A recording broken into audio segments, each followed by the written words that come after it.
Tu peux vivre dans une ville brillante et perdre ton sanctuaire intérieur. Il existe des villes qui brillent par leurs routes, leurs immeubles, leur vitesse, mais dont le cœur est sombre. Ton songe décrit une civilisation extérieurement organisée et intérieurement désordonnée. C'est l'image exacte de notre époque. Nous avons des plateformes puissantes, des technologies raffinées, une circulation mondiale des idées, mais l'âme humaine demeure souvent sans gouvernement. La Bible avertit « Garde ton cœur plus que toute autre chose ».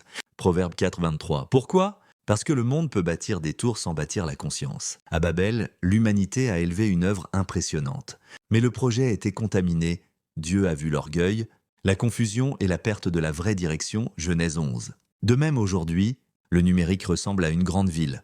Tout est connecté, mais tout n'est pas sain. Dans le songe, les salles de jeu et les véhicules de combat révèlent une génération stimulée, distraite, excitée par le spectacle et la rivalité. La parole le dit, ils aimeront le plaisir plus que Dieu. 2 Timothée 3,4. Ce n'est pas une simple critique de loisirs, c'est un diagnostic. Quand l'âme manque de paix, elle cherche des doses d'émotion. Quand le cœur manque d'autel, il se fabrique des arènes. Et la scène du combat, applaudie par la foule, montre un point grave. Une société peut devenir complice du mal, non seulement en le faisant, mais en le célébrant, Romains 1,32. Voilà pourquoi le disciple de Jésus doit apprendre à vivre dans la ville sans devenir la ville. Ne vous conformez pas au siècle présent, mais soyez transformés, Romains 12,2.